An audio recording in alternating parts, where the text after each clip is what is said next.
अस्सलामुअलैकुम। मैं हूं सैयद फैज़ान अहमद। आज का टॉपिक है ओवरलोडिंग इन जावा। ओवरलोडिंग कहते किसे हैं? Same name but different parameters. Suppose एक मेथड है जिसका नेम है ऐड और इसके अंदर दो पैरामीटर्स पास किए हैं, इंट ए और इंट बी। अब अगर सेम प्रोग्राम में हम सेम नेम का दूसरा मेथड क्रिएट करना चाहें कुछ इस तरह से, void add int b, इसके अंदर एक पैरामीटर पास किया है int b, तो सी लैंग्वेज में ऐसा पॉसिबल नहीं था। सी लैंग्वेज में हम सेम नेम के दो फंक्शंस या मेथड्स क्रिएट नहीं कर सकते, जबकि जावा में सेम नेम के बहुत सारे मेथड्स क्रिएट किए जा सकते हैं। सिर्फ एक कंडीशन को फॉलो करना है, वो ये कि उनके पैरामीटर्स डिफरेंट होने चाहिए। जैसे कि यहाँ पर पैरामीटर्स डिफरेंट हैं, सेम वे में डिफरेंट पैरामीटर्स के साथ एक ही नाम के कई सारे मेथड्स को क्रिएट किया जा सकता है। तो ओवरलोडिंग क्लियर हो गई। अब चलिए ओवरलोडिंग के टाइप्स देखते हैं। जावा में मेनली टू टाइप्स की ओवरलोडिंग यूज होती है, कंस्ट्रक्टर ओवरलोडिंग और मेथड ओवरलोडिंग। लेकिन ऑपरेटर ओवरलोडिंग को भी कहीं कहीं पर यूज करते हैं। कैसे यूज करते हैं आइए देखते हैं। सबसे पहले कंस्ट्रक्टर ओवरलोडिंग की बात करते हैं। तो जैसे कि मैं कंस्ट्रक्टर वाले वीडियो में ऑलरेडी बता चुका हूं, कंस्ट्रक्टर के दो टाइप्स होते हैं। First one is parameterized constructor और second one is default constructor. तो कंस्ट्रक्टर को ओवरलोड कैसे करना है आइए देखते हैं। सपोज एक क्लास है स्टूडेंट नाम की और इसके अंदर हमने एक कंस्ट्रक्टर क्रिएट किया। ये डिफॉल्ट कंस्ट्रक्टर है क्योंकि इसके अंदर हमने कोई भी आर्ग्यूमेंट या फिर पैरामीटर पास नहीं किया है। क्लियर? और इसके अंदर कुछ स्टेप्स लिखे। नाउ एक और कंस्ट्रक्टर क्रिएट किया और इसके अंदर हमने एक पैरामीटर पास किया। ये पैरामीटराइज कंस्ट्रक्टर है। इसके अंदर भी जो स्टेटमेंट्स लिखने थे लिखे और इसके बाद एक और कंस्ट्रक्टर क्रिएट किया और इसके अंदर स्ट्रिंग नेम को एज ए पैरामीटर पास किया। इसके अंदर भी जो स्टेटमेंट्स लिखने थे लिखे और इसके बाद क्लास को क्लोज कर दिया। तो इस प्रोग्राम के अंदर आप देख सकते हैं एक ही नाम के तीन कंस्ट्रक्टर्स हैं। पहला डिफॉल्ट कंस्ट्रक्टर है और इसके बाद पैरामीटराइज कंस्ट्रक्टर्स हैं।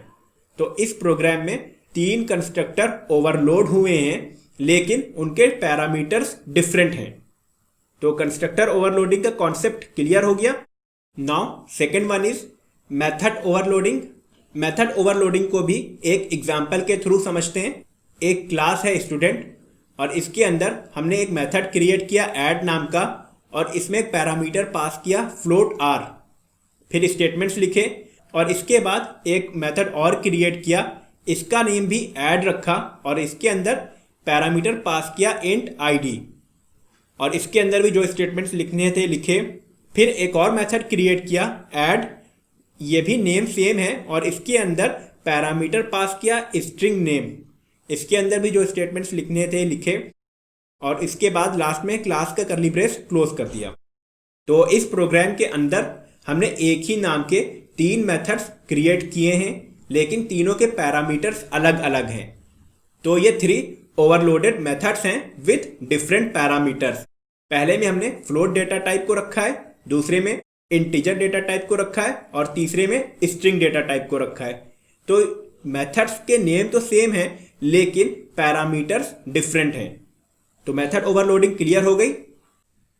कंस्ट्रक्टर ओवरलोडिंग और मेथड ओवरलोडिंग के अलावा जावा में ऑपरेटर्स भी ओवरलोड होते हैं लेकिन दो कंडीशन के साथ। पहली, सारे ऑपरेटर्स ओवरलोड नहीं होते। दूसरी, यूजर एंड पर ऑपरेटर्स ओवरलोड नहीं होते। मीन्स अगर यूजर किसी ऑपरेटर को मॉडिफाई करना चाहे तो ये पॉसिबल नहीं है। इसी वजह से जावा में ऑपरेटर ओवरलोडिंग बहुत कम डिस्कस की जाती है। लेकिन कुछ ऑपरेटर्स हैं जो ओवरलोड होते हैं, जैसे कि ये प्लस ऑपरेटर। इसे एक तो हम एडिशन के लिए यूज़ करते हैं और दूसरा यूज़ इसे हम कॉन्कैटिनेशन के लिए करते हैं। तो ये ऑपरेटर ओवरलोडिंग, मेथड ओवरलोडिंग और कंस्ट्रक्टर ओवरलोडिंग के प्रोग्राम्स बनाते हैं ताकि कॉन्सेप्ट अच्छे से क्लियर हो जाए। कंस्ट्रक्टर ओवरलोडिंग का प्रोग्राम है ये। एक क्लास क्रिएट की सीलोड के नाम से। देन क्लास के अंदर एक कंस्ट्रक्टर क्रिएट किया और ये पैरामीटराइज्ड कंस्ट्रक्टर है जिसके अंदर दो पैरामीटर्स पास किए हैं, इंट ए और इंट बी। देन इस कंस्ट्रक्टर के अंदर int C equal to A plus B, A और बी का एडिशन परफॉर्म किया और उसे सी में स्टोर कराया। Then system dot out dot print L N, C को प्रिंट करा दिया। नाउ कंस्ट्रक्टर को क्लोज कर दिया। अब एक कंस्ट्रक्टर और क्रिएट किया और ये भी पैरामीटराइज्ड कंस्ट्रक्टर है। इसके अंदर पास किया इंट बी। देन इस कंस्ट्रक्टर के अंदर simply system dot out dot print L N, b को प्रिंट करा दिया। देन कंस्ट्रक्टर को क्लोज कर दिया और लास्ट में क्लास को क्लोज कर दिया। अब एक क्लास और क्रिएट की सी ओवरलोड के नाम से और इस क्लास के अंदर मेन मेथड क्रिएट किया, public static void main string arguments. Then अब इस सीलोड क्लास का ऑब्जेक्ट क्रिएट किया, सीलोड O1, ये ऑब्जेक्ट नेम है, इक्वल टू न्यू सीलोड 2,3। देन एक ऑब्जेक्ट और क्रिएट किया, सीलोड O2 इक्वल टू न्यू सीलोड और इसमें वैल्यू पास की 4, सेमीकोलन। मेन मेथड को क्लोज कर दिया और लास्ट में क्लास को क्लोज कर दिया। सो गाइस, इस प्रोग्राम में एक ही नाम के दो कंस्ट्रक्टर्स क्रिएट किए गए हैं, लेकिन दोनों के पैरामीटर्स अलग अलग हैं। जब एग्जीक्यूशन स्टार्ट होगा और कंट्रोल इस लाइन पर पहुंचेगा, सीलोड O1 इक्वल टू न्यू सीलोड 2,3, तो इसमें हमने दो वैल्यूज पास की हैं, तो दो पैरामीटर्स वाला कंस्ट्रक्टर कॉल होगा जो कि यहां पर अवेलेबल है। देन कंट्रोल इस कंस्ट्रक्टर पर शिफ्ट होगा और चेक करेगा कि इसके अंदर क्या स्टेटमेंट्स हैं। इसके अंदर ए और बी का एडिशन परफॉर्म किया गया है और वैल्यू को सी में स्टोर किया गया है। देन सी को प्रिंट कराया गया है। जब कंट्रोल इस स्टेटमेंट को रीड करेगा, सीलोड O2 इक्वल टू न्यू सीलोड, और इसके अंदर एक वैल्यू पास की गई है, तो कंट्रोल किस कंस्ट्रक्टर पे शिफ्ट होगा? इस कंस्ट्रक्टर पर, क्योंकि इसके अंदर एक ही पैरामीटर है। और जब कंट्रोल इस कंस्ट्रक्टर पे शिफ्ट होगा तो इसके स्टेटमेंट्स रीड होंगे, जिसमें system dot out dot print L N, b को प्रिंट कराया गया है। तो इस प्रोग्राम का जब आउटपुट प्रिंट होगा तो उसमें 5 प्रिंट होगा और 4 प्रिंट होगा। क्लियर? तो कंस्ट्रक्टर्स को ओवरलोड करना समझ आ गया। अब चलिए मेथड ओवरलोडिंग देखते हैं। तो किसी भी मेथड को हम लोग 3 तरीके से ओवरलोड कर सकते हैं। First one is number of parameters. Suppose एक मेथड है ऐड नाम का और इसके अंदर 2 पैरामीटर्स पास किए हैं, तो अगर हमें इसे ओवरलोड करना है तो जो नेक्स्ट मेथड हम लोग क्रिएट करेंगे सेम नेम का, उसके अंदर या तो 1 पैरामीटर रखना होगा, या तो 3 रखने होंगे, या 4 रखने होंगे, मतलब 2 के अलावा कुछ भी रख सकते हैं। क्लियर? दूसरा तरीका है data type of parameters. Suppose एक मेथड क्रिएट किया और उसके अंदर हमने दोनों इंटीजर टाइप के पैरामीटर्स पास किए हैं, तो जो दूसरा मेथड क्रिएट करेंगे उसके अंदर एक इंटीजर और दूसरा फ्लोट रख सकते हैं, मीन्स डेटा टाइप को चेंज कर सकते हैं। तीसरा तरीका ये है ऑर्डर ऑफ पैरामीटर्स। अगर एक मेथड क्रिएट किया है इंट और फ्लोट टाइप का, तो दूसरा मेथड जो क्रिएट करेंगे उसको फ्लोट और इंट टाइप का क्रिएट कर सकते हैं। तो इन 3 तरीकों से ओवरलोडिंग हो सकती है किसी भी मेथड की, या तो नंबर ऑफ पैरामीटर्स में चेंज हो, या तो डेटा टाइप में चेंज हो, या तो ऑर्डर में चेंज हो। क्लियर? अब चलिए मेथड ओवरलोडिंग का प्रोग्राम बनाते हैं। तो एक क्लास है एम ओवरलोड, ब्रेस स्टार्ट किया, देन एक मेथड क्रिएट किया public int sum int x comma int y, then brace start किया और रिटर्न करा दिया x प्लस y को। क्लियर? मेथड को क्लोज कर दिया। देन एक और मेथड क्रिएट किया और इसके अंदर 3 पैरामीटर पास किए, int x, int y, int z। Then brace start किया और इसमें भी रिटर्न करा दिया x plus y plus z को। क्लियर? इस मेथड को भी क्लोज कर दिया। फिर मेन मेथड क्रिएट किया और मेन मेथड के अंदर एम ओवरलोड जो क्लास था इसका ऑब्जेक्ट क्रिएट किया। Then system dot out dot print L N S dot sum जो मेथड नेम था, और इसके अंदर वैल्यू पास की 10, 20, और इसके बाद एक और स्टेटमेंट प्रिंट कराया system dot out dot print L N S dot sum 10, 20, 30। Then main method को क्लोज कर दिया और क्लास को क्लोज कर दिया। तो कंट्रोल जब इस लाइन पर पहुंचेगा system dot out dot print L N S dot sum 10, 20, तो वो उस मेथड को सर्च करेगा जिसके अंदर दो पैरामीटर्स पास किए गए। तो दो पैरामीटर्स इस मेथड के अंदर पास किए गए, तो इस मेथड पे कंट्रोल पहुंचेगा और देखेगा कि इसके अंदर क्या स्टेटमेंट प्रिंट कराया गया है या क्या रिटर्न किया गया है। तो इसके अंदर रिटर्न किया गया है x प्लस वाई। क्लियर? तो इसका आउटपुट आ जाएगा 30। देन जब कंट्रोल इस लाइन को रीड करेगा system dot out dot print L N S dot sum 10, 20, 30, तो वो तीन पैरामीटर वाले मेथड को सर्च करेगा जो कि ये है। तो कंट्रोल इस मेथड पर पहुंचेगा और देखेगा कि इसमें क्या स्टेटमेंट प्रिंट कराया गया है या क्या रिटर्न किया गया है। तो इसमें रिटर्न किया गया है x plus y plus z, तो इसके आउटपुट में प्रिंट करा देगा 60। तो जो इसका आउटपुट आएगा उसमें 30 प्रिंट होगा और 60 प्रिंट होगा। क्लियर? मेथड ओवरलोडिंग क्लियर हो गई। अब चलिए ऑपरेटर ओवरलोडिंग को देखते हैं। सबसे पहले क्लास क्रिएट कर लेते हैं ओ ओवरलोड के नाम से। देन करली ब्रेस स्टार्ट किया, public static void main string arguments, then curly brace start किया।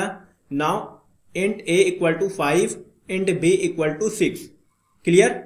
देन सिंपली प्रिंट करा दिया system dot out dot print L N sum of a and b is, then plus का sign लगाते हैं और इसके बाद ब्रेस के अंदर a प्लस b लिखा, देन ब्रेसेस को क्लोज किया और सेमीकॉलन लगा दिया। देन एक और स्टेटमेंट को प्रिंट कराते हैं system dot out dot print L N, और इसमें मैसेज पास किया concat of a and b is, और इसके बाद लिखा प्लस a प्लस b। सिर्फ ब्रेस नहीं लगाएं, बाकी सब सेम है। Then semicolon. Clear?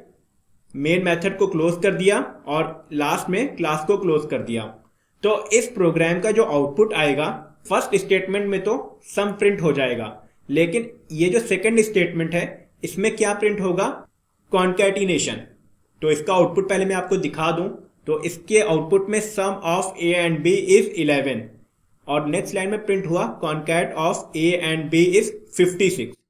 It means अगर आप a और b को इस तरह से प्रिंट कराओगे प्लस a प्लस b, तो ये दोनों को जोड़ देगा, ऐड नहीं करेगा, दोनों को कॉन्कैटिनेट कर देगा। लेकिन अगर आप प्लस लिखोगे देन ब्रेसेस के अंदर a प्लस b लिखोगे तो ये एडिशन परफॉर्म करेगा। इसीलिए हम बोलते हैं कि प्लस ऑपरेटर ओवरलोड होता है जावा में। क्लियर? अब चलिए तीनों प्रोग्राम को नेटबीन्स पर रन करके देखते हैं और आउटपुट चेक करते हैं। तो ये कंस्ट्रक्टर ओवरलोडिंग का प्रोग्राम है जिसे अभी डिस्कस किया था। क्लास है C overload, then main method create किया, और इसके बाद इस क्लास पर आ जाते हैं ताकि आपको अच्छे से समझ आ जाए। एक क्लास और क्रिएट की सी लोड नाम की, और इसके अंदर कंस्ट्रक्टर क्रिएट किया जिसके अंदर दो पैरामीटर पास किए, और इसके बाद इसके अंदर इंट सी यूज किया और उसमें हमने क्या वैल्यू असाइन की? a plus b। Clear? Then C को प्रिंट करा दिया, कंस्ट्रक्टर को क्लोज कर दिया। नाउ दूसरा कंस्ट्रक्टर क्रिएट किया और इसके अंदर एक पैरामीटर पास किया, then system dot out dot print L N और b को प्रिंट करा दिया। इसके बाद एक कंस्ट्रक्टर और क्रिएट किया और इसके अंदर स्ट्रिंग n को पास किया एज एन आर्ग्यूमेंट, और इसके बाद system dot out dot print L N n को प्रिंट करा दिया। तो ये तीन कंस्ट्रक्टर हमने क्रिएट किए हैं सेम नेम के, लेकिन तीनों के पैरामीटर्स अलग अलग हैं। क्लियर? नाउ वापस आ जाते हैं अपनी सी ओवरलोड क्लास पर, और इसके अंदर तीन ऑब्जेक्ट क्रिएट किए। O1 न्यू सी लोड 2, 3 वैल्यू पास की है, देन O2 न्यू सी लोड 4 वैल्यू पास की है, और O3 न्यू सी लोड और इसके अंदर स्ट्रिंग पास की है फैज। क्लियर? तो प्रोग्राम कंप्लीट हो गया। नाउ इसको रन करके देखते हैं और देखते हैं आउटपुट क्या आ रहा है। तो जैसे कि आप आउटपुट देख सकते हैं 5 प्रिंट हुआ है क्योंकि 2 और 3 का एडिशन 5 होता है। देन 4 प्रिंट हुआ है क्योंकि दूसरे कंस्ट्रक्टर में हमने सिर्फ बी को प्रिंट कराया था यहाँ पर, और इसके बाद फैज प्रिंट हुआ है क्योंकि तीसरे कंस्ट्रक्टर में भी हमने सिर्फ एन को प्रिंट कराया था। क्लियर? तो कंस्ट्रक्टर ओवरलोडिंग अच्छे से क्लियर हो गई। नेक्स्ट है मेथड ओवरलोडिंग। तो ये मेथड ओवरलोडिंग का प्रोग्राम है। क्लास क्रिएट की M overload, then curly brace start किया, देन एक मेथड क्रिएट किया सम नाम का, और इसके अंदर 2 पैरामीटर्स पास किए, int x comma int y, और रिटर्न करा दिया x प्लस वाई को। देन मेथड को क्लोज कर दिया। एक मेथड और क्रिएट किया सम नाम का, और इसके अंदर 3 पैरामीटर्स पास किए, int x, int y, int z, और रिटर्न करा दिया x plus y plus z को। देन एक मेथड और क्रिएट किया सम नाम का, और इसके अंदर 2 पैरामीटर्स पास किए, double x comma double y। अब आप देखिए ये जो मेथड है सम नाम का, इसके अंदर भी 2 पैरामीटर्स हैं और इस मेथड में भी 2 पैरामीटर्स हैं, लेकिन डिफरेंस क्या है? डिफरेंस है डेटा टाइप्स का। इसके अंदर इंटीजर डेटा टाइप यूज किया है जबकि इसके अंदर डबल डेटा टाइप यूज किया है। क्लियर? देन रिटर्न करा दिया x प्लस वाई को। देन मेन मेथड क्रिएट किया, क्लास का ऑब्जेक्ट क्रिएट किया, और इसके बाद system dot out dot print L N S dot sum 10,20।